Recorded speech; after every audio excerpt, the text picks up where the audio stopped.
Right of the slain soldier in Ashaiman is underway at the 37 military hospital. He will later be taken to the military cemetery. The 25-year-old soldier was met his untimely death last weekend when there was a clash between some youth. Dozens of residents, mainly the youth, bikers and other private road users, were randomly stopped and brutalized by the soldiers in the process. There's been a general public condemnation of the military brutality supposedly aimed at meting out justice to Sheriff Imoro's Imoro. Several others who were arrested in a subsequent police swoop from the incident have been screened and released. We will be hearing their accounts shortly, as some are still yet to recover from the brutality suffered at hands of the military. Let's cross over live to 37 Military Hospital, where my colleague James Aveji is covering the funeral. James, if we have James on, James, bring us up to speed as to what is happening at the event.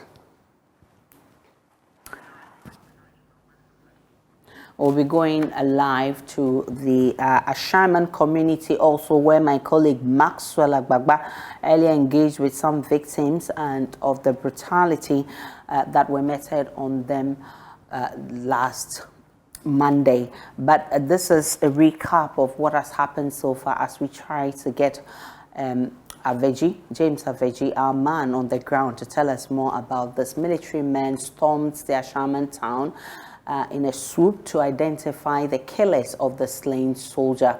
And in that event, they arrested about 180 civilians who, according to the MP of the area, 150 have been released so far, and they still have 30 people in the custody of the police.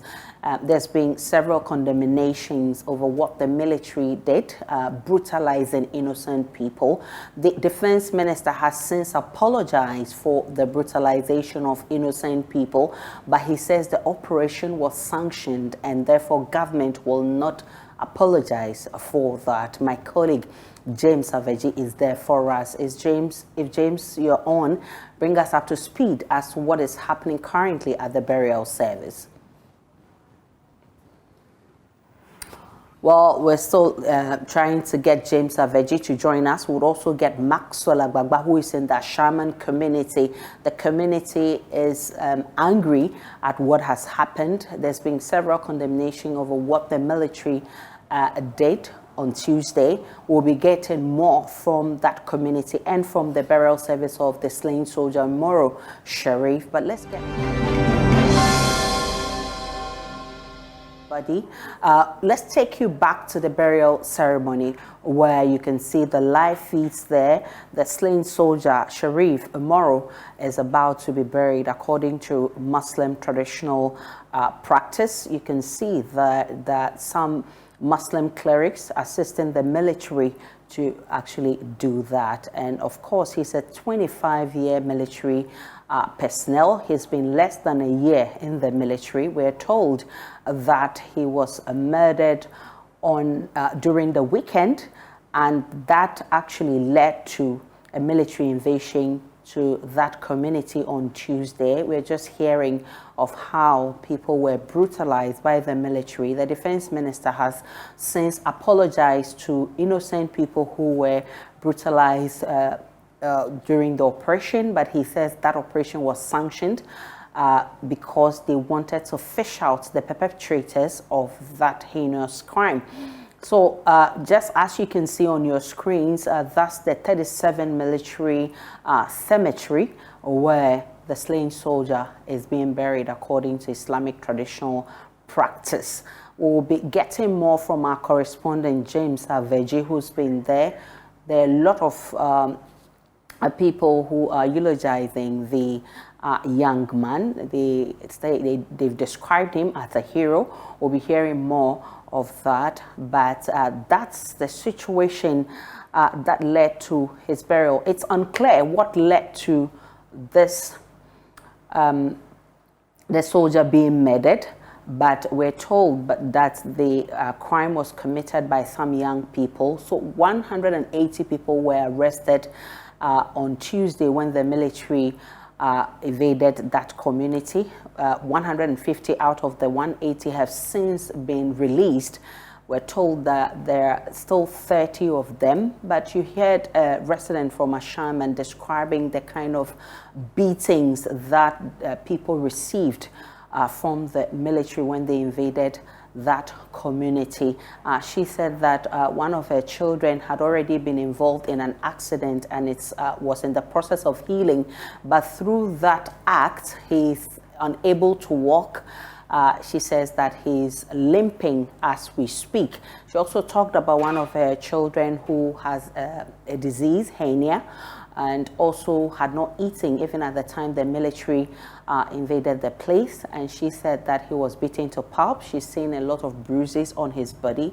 We'll definitely go back to that town because there is some kind of fear in that community. The MP of the area, Ernest Nogbe, has says that they will go to court to demand justice for what has happened. But the defense minister, Deputy Defense Minister Ashaiman, has also apologized for the brutalization of the innocent people who were involved in this whole incident. But he says that the operation was sanctioned and he will not apologize for that operation because it's an order that came from above. So, but then he says in the process, those who were brutalized innocently, that he will apologize for. So he's been justifying the operation. He says it was sanctioned to actually fish out those who committed this crime.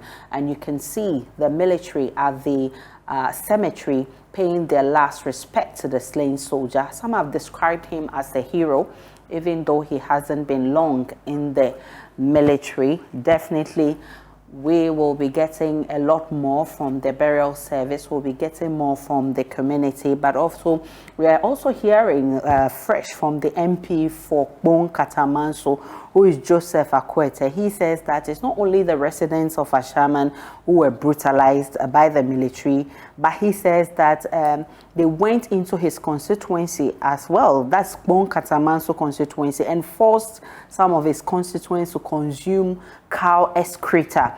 The honorable member said that his constituents are living in fear as we speak, with some already fleeing the community. This is something we'll be interrogating further. Our correspondent, Kwekwa Sante, will be joining us with more on this to find out if those people in that community, in the Bon Katamanso community, also were arrested. We'll be finding out more from him, and we'll also be finding out if some of them were injured through this exercise.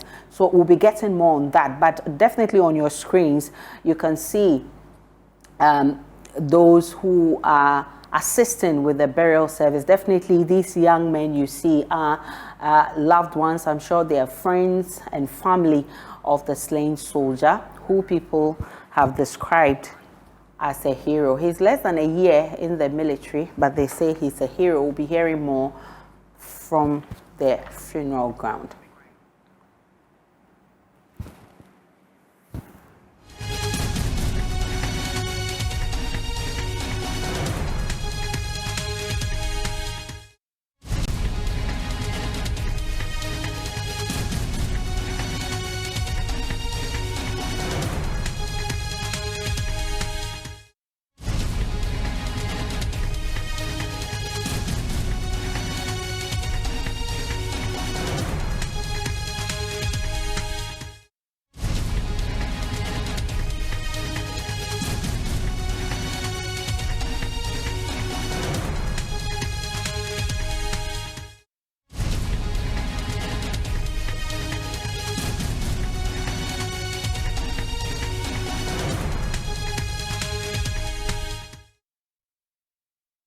So that was Saints, the 37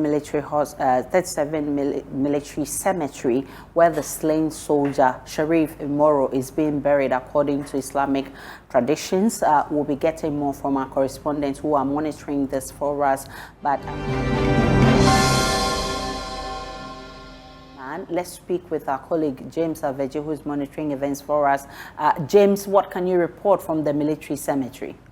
activities from his colleague military officers before the body was conveyed from the 37 military hospital to the Bemakam cemetery here in Accra. When we got here, there was a short prayer by the graveside where the Muslims Imam, we saw the vehicle of the chief Imam who was around to also pay his last respect as well as lead the religious activities at the 37 military mosque. And then we are here at the cemetery. The late soldier Sheriff Imoro's colleagues or his colleague officers are here together with high-ranking military officers, family members, as well as the his schoolmate from the Ekwehuman Senior High School are all here in Akosombo to pay their last respect for him. What we're witnessing now is the final sermon, Islamic sermon, and he has been lowered into the grave, covered already, but the prayers and sermon is ongoing for him. We can take a listen to with the classmate of the slain soldier.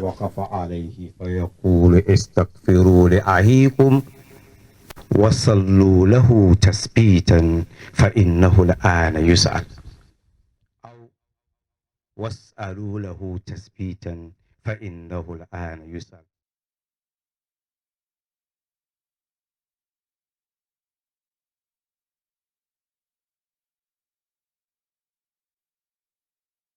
Don't rush going home. But however, there is a tradition that we need to do.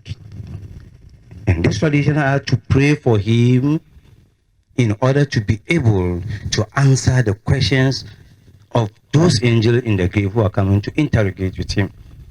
And then two, we should seek forgiveness of Allah for him. Because now that we have buried him, even now, he is with him. They are with him. That is why Prophet Muhammad is saying that Hasibu anfusakum kabla an tuhasabu. Kind should judge themselves before the final judgment. Hasibu anfusakum kabla an tuhasabu. That we should judge ourselves before Allah the Almighty will judge us in this grave. Whether you like it or not, or what you have, you will leave it. One day, you will also be in this posture.